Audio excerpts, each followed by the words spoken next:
Hi, welcome to another edition of MedPro CFO Live.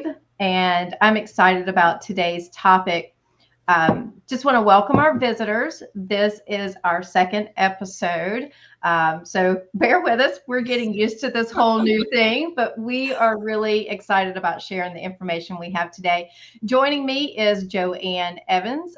She is our CEO here with MedPro, and she, of course, is our practice growth strategist. And she's going to share with us today about our Practice Clarity Scoreboard. Now, the reason why we really wanted to bring this topic up is because most practice owners think that they know their business health until the numbers tell a different story. Here's a simple tool that's going to reveal where your practice really stands and where you can grow. So, I've got some questions that I've put together ahead of time to ask Joann so that she can share with everyone really what this tool is about, how you can use it, and the information you're going to get from it. Let me take this to Joann. And so bear with us. We're going to be adding some different information to the screen so you actually can actually see what we're talking about. And as Joann's kind of explaining the survey tool to you. And so, Joann, recently, we created this clarity scorecard because you and I, we kind of came together and we were like, what is a really good way for people who aren't familiar with MedPro, aren't familiar with what we do, can go out there and actually kind of see where their clinic is. So tell everyone real quick exactly what is the Practice Clarity Scorecard. The scorecard is a free tool which gives them transparent data to help them identify and understand where they are as a practice and help them identify areas that have risk and opportunities. So, a lot of clinic owners, they go with recent trends, right? Volumes are up, things are good, they just kind of go with the flow. And we're going into Q4, so that's something that's going to happen. But at the end of the day, you do need to trend your data. You do need to have an understanding of where your cash flow is, your operational systems, just really have some fundamentals in place so you can have strong data transparency as to where your clinic is.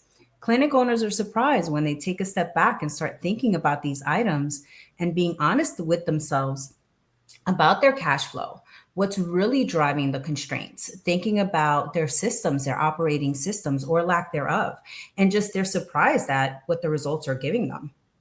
Okay, so we took all your years of experience out there and we kind of said, what are some ways that we can break it down? And, we came up with the 8 pillars that help us kind of, put the different survey questions together that ask, when you're taking the survey, you're going to get several questions that are really going to help you diagnose within these pillars where you're falling. Can you real quick, I've got on the screen the 8 pillars, and I'm going to see if I can make it a little bit larger for you guys to see it, but kind of share, obviously you're not going to go through all 8, Yeah. but some of the ones that you find are probably the biggest roadblock pillars that we're finding people that are keeping them from, that's basically holding their clinic back. Yeah, a lot of clinic owners tend to fly blind or just kind of go off of their bank statement, which is it's a good indicator, in regards to cash, but it really doesn't tell you kind of, it doesn't highlight where you are for future planning, for growth, for productivity, for just kind of scaling your practice in a way that's beneficial to not only you, your family, but also the employees and providing quality care. So we broke this out into these 8 different pillars. Without cash, you can't do anything. So the very first one, of course, is the cash flow confidence. And it's going to ask you questions in regards to your billing. It's going to ask you questions in regards to your spend, but just really making you think at the end of the day on where your cash is going and if you really have a pulse on it or if you're being reactive. Another very strong component is the operational system and bottlenecks. Because at the end of the day, you need to have the right people in the right seats. And on top of that, you have to have very streamlined processes and procedures, set expectations. And it starts on the clinic. It starts from before the patient even walking through the door. Do you have your intake process in place? Do you have expectations from your front end team? Do you have expectations from your clinical staff when they're treating your patient as to the benefits of proactive and holistic health going forward? It's a holistic view from beginning to end on all your systems, not only from the back end business, accounting and billing and cash constraints, but also your operational flows from a clinic side. And then at the end of the day, if you have everything in place, are you planning accordingly? Your succession planning? Are you planning for your leadership team to have the proper accountability so you could transition into the proper CEO seat? So you're doing oversight and you're guiding and you're more in the community community involvement and less in that day-to-day patient treating. Yeah. So it's really kind of interesting. We put the pillars together and some of them, they talk, they're going to ask tough questions, right? Where you have to, and I always tell everybody, just answer the questions. Go with your gut instinct when you're answering the survey. Yeah. Don't try to overthink it. And don't try I used to always hate these kind of tests, right? Because you're like, do I answer it so that it gets this answer? And I always try to play the trick with my mind. But go with your gut instinct. Answer it based off of where you are now, not where you want to be, right? Mhm. But where you're actually at now. Take a self-honest look at each of these areas when you're answering the questions so that we can get a true measure of, Yep. where you're actually at. And know that you might be good. And this is where I think it's understanding the pillars. When you begin to answer these questions, you might have great cash flow confidence. Like you might be scoring pretty high in pillar. These aren't necessarily where you score high in cash flow and you score high in another one and your practice is great.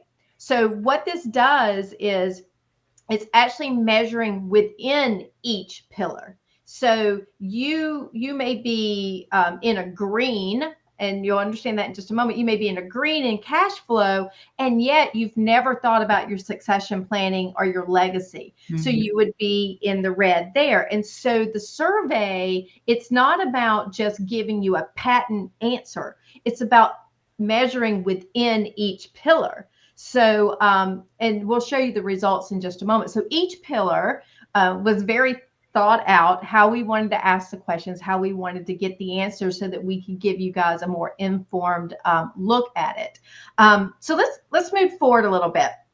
Joann, why do you feel that practices really need this? I know you touched on it just a moment ago that, sometimes they're flying blind a little bit, but why do we even actually put the scorecard together? Why do you think a practice owner actually needs to take the time and take the survey?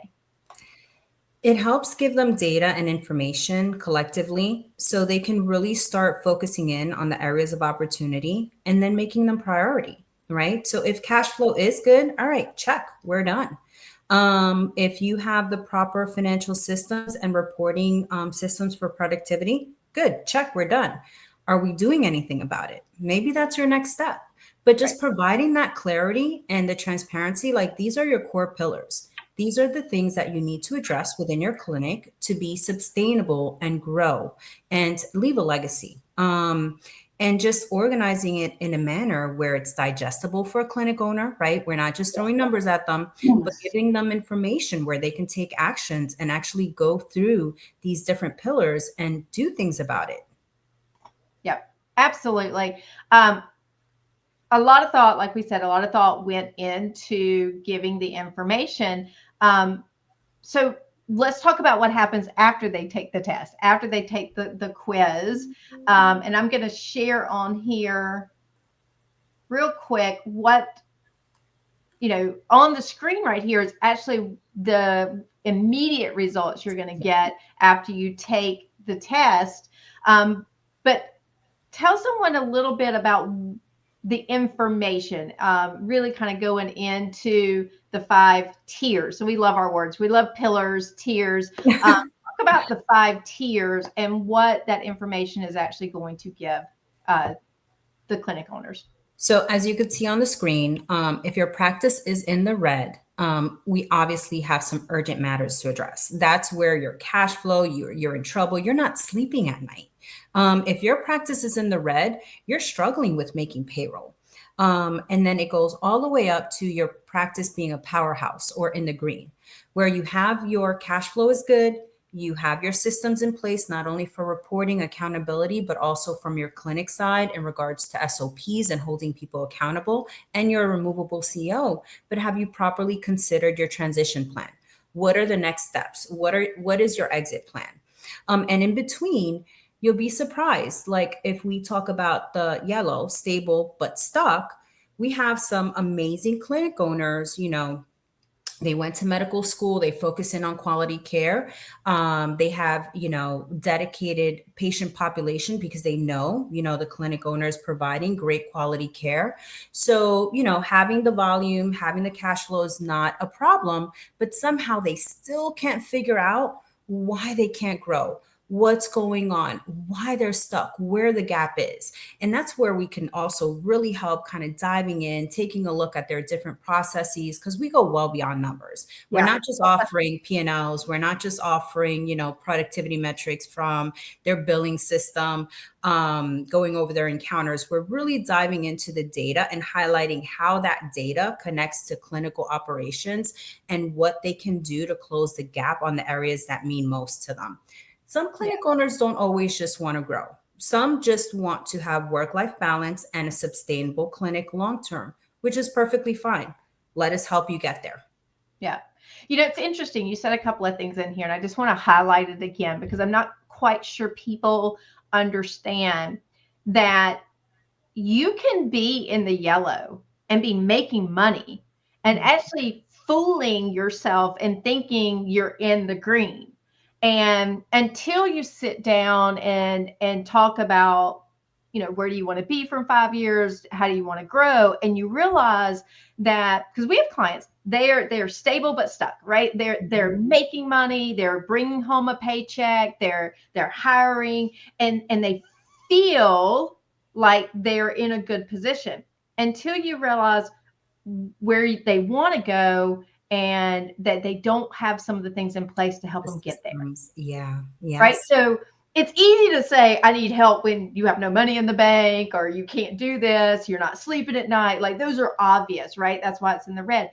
I think the most dangerous place sometimes to be is when you're in the yellow because you don't know you need help. And so, or where to start. Where to start. Absolutely. Where to start. And I love the fact that you bring up that we're not just about regurgitating reports to people. I would honestly say, having been here with you, I think strategy is a great word, and analyzing, really understanding the numbers, not just repeating them, understanding them.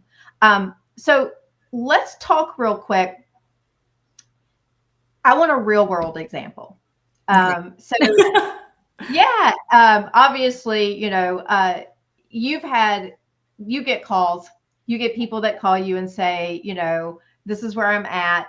Can you give us an example of how you've had someone, let's say in the yellow, where they're stable but stuck, and some areas like that created that situation, and how you're putting in strategy to help them get out of it? Can you share that with us?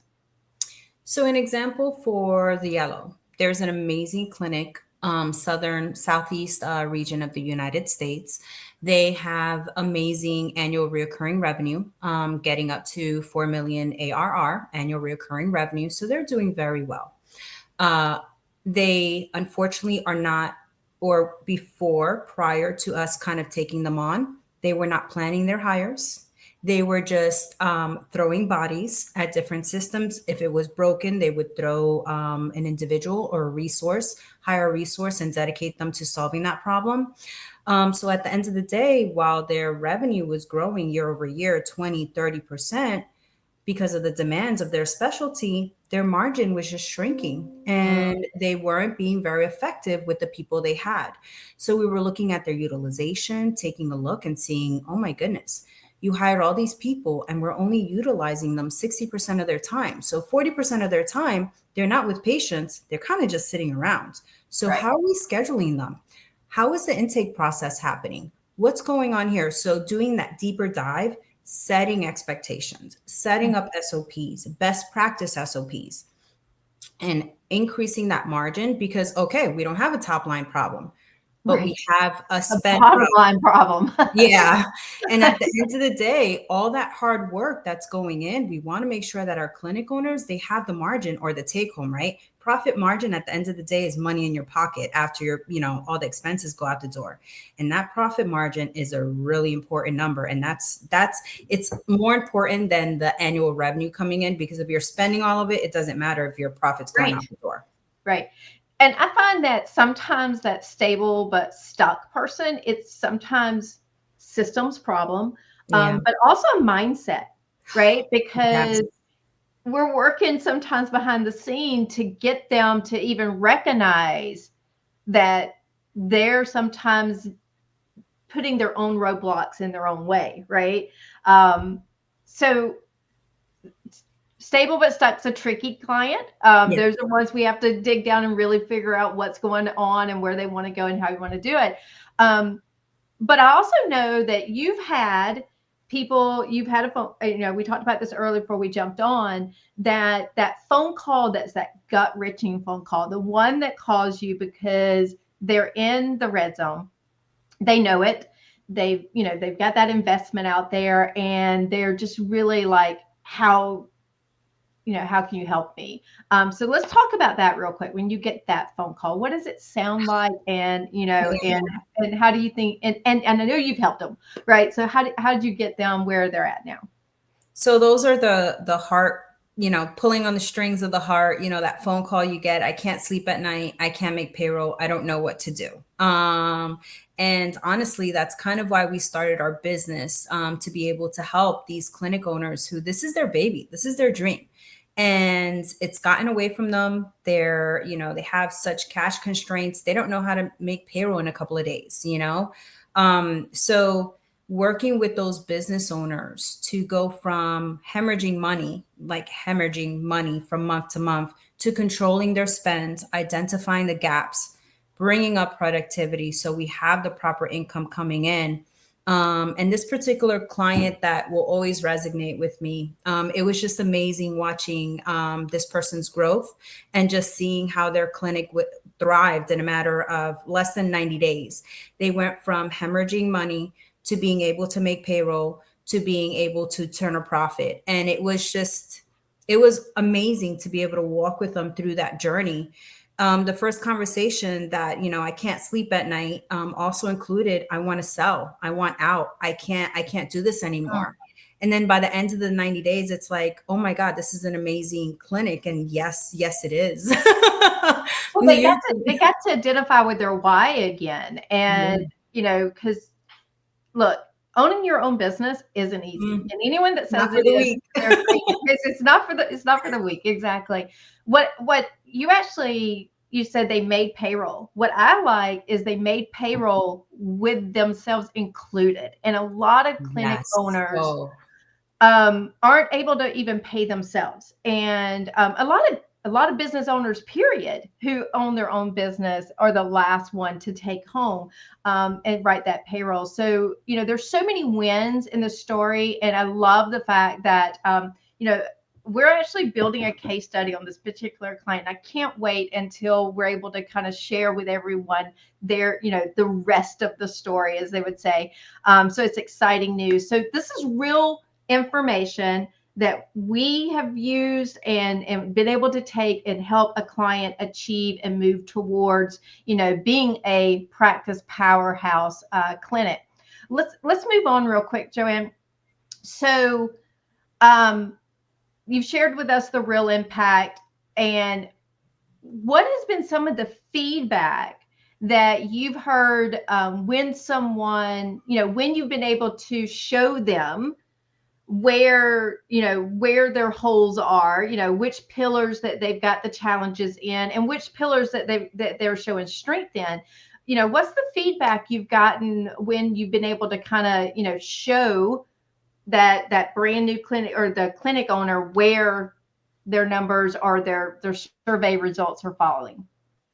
It's amazing how data can really provide transparency, right? And kind of ease the mind. Because at the end of the day, if you have a game plan, you know where you're going, and if you can focus in your team on it, it makes a world of a difference because you know where you need to go. You know what you need to focus in on. Start in quarterly goals, 90-day goals. A smaller size clinic should start to see results within 4 to 8 weeks. This is not a bigger ship that we need to kind of shift.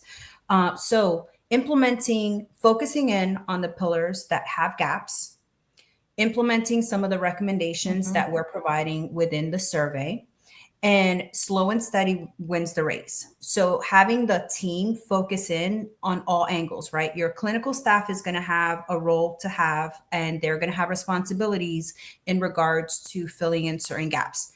Might be productivity, might be quality patient care, it might be improving your arrival rates. Whatever it is, they're going to have a role to play. Your front desk is going to have a role to play, but you're going to know where your gaps are, and you're going to be able to direct your team to focus in on it so you can close that gap and move on to the next priority. Yeah, I love it. It gives somebody a roadmap, because other than that, a lot of times, what we've heard is we wish we had seen some of this information sooner. Yeah. And that's okay. That's, I always say, it's better to be informed now so that you can keep going, and we can, you've got the information. When you've got information, then you're empowered, right? So because now I can do something about it. And a lot of people do feel lost. I know there's certain things that I need to do, but where do I get started, and how do I get started? The cool thing about the results, and you guys, I told you you're going to get immediate results from the survey as soon as you take the test, but you're also going to get an email with the PDF toolkit. This is actually a really in-depth PDF. I can scroll down and down and down, but you can actually see where it comes in. And this is customized to your answers. Okay. So your results would look different than this, but if you scored high in one pillar, you're going to see a green. If you scored low in one pillar, it could be red, it could be orange, it could be yellow. So it gives you a customized report results based off of the way that you're going to answer. And what I love about it is this creates, you get to sit back down with your team, you get to sit back down, and really come up with, okay, this is where we need to start. And sometimes it's different departments. So it's not like you have to tackle one and then the next. Sometimes you can literally sit down with your team and say, okay, with our front desk, this is an area we're weak at. With our billing, this is an area we're weak at. And that's why Joann was talking about the results can actually be quicker than what people think. This is not a long year. 2 years from now, we're going to be in a better spot. This is something that can, have an immediate direct results on where you're at now. Let me just share with you guys real quick. As you guys can see, we've got the PDF. We go really deep into some of this because we know that some of you are going to want to take this quiz, read your answer, and work on this on your own. We understand that. But we do offer that if you get these results and you're looking at it and you see this is the area I need help with, you might not even be surprised that it's the area you need help with, but you don't know what to do about it. Obviously, there's an opportunity for you to link in to an appointment, free consultation with Joann and myself, and we actually can look at your results and give you some starting points.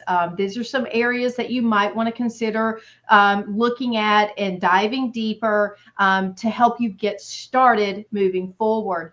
So that's an option out there for you. we promise this is not a hard sales call. This really is a toolkit. So that Yes. free consultation call is available for you, for us to help you really understand what the results are. We feel like we've given you a lot of information in the toolkit for you to get started on your own. But if you get stuck, that's what we're here for. And that's why we wanted to take the time today and actually, share this information with all of you. And Joann, real quick, while I'm changing the screen and throwing this up there, how does people even get to the survey? So if they go to our website, and it's going to be medprocfo.us, it's going to come up with a link or a pop-up and to start the survey. So as soon as they go to the website, they click on the link. It should take about 5 to 10 minutes. But I challenge you to, when you go through it, just be honest. Be honest, be transparent, really think about it. Don't think about just what happened this week. Think about what's really been going on these past 6-7 months. Don't think about last year, because healthcare changes, very frequently. So just be honest with the results. Go through. When you get your results, there are very strategic, tactical recommendations for the areas of opportunity. When you start to implement it, again, if you run into roadblocks, if you run into issues, just collaborate with us, have a discussion, because we have boots on the ground. We're talking to clinic owners all across the nation, and we're really able to kind of help you hone in and work through those huddles. We may not always have 100% the solution, but we can point you in the right direction. So even if it's not with our team. So if it's certain areas of legacy planning that we may need to point you to a professional, a brokerage, a strategic tax advisor. If it's making sure you have the proper billing in place, proper outsourced team, maybe it's a recommendation of bringing your billing in-house. Whatever it is, but we can get very tactical on that free consultation to make sure you have a roadmap and something to focus in on the next 90 days. Absolutely. So we want you guys to look at MedPro CFO as a resource. And that's one of the biggest reasons why we started the MedPro Live segments. So if you're watching this today, give us some feedback. Leave us some comments down below. Ask us questions. Tell us about a particular topic you would like us to cover in an upcoming episode. Challenge Joann and I. We're jumping into this full force and hoping you Baptism by fire. Let's go. Exactly. We're here to really kind of be a resource for the clinic owners out there that want to strive and become the CEO of their business. And that's our goal. So we're going to wrap up this episode. Joann, thank you. It's exciting for us to jump on here and share this information. So this is another episode of MedPro Live, and we'll be back again next week.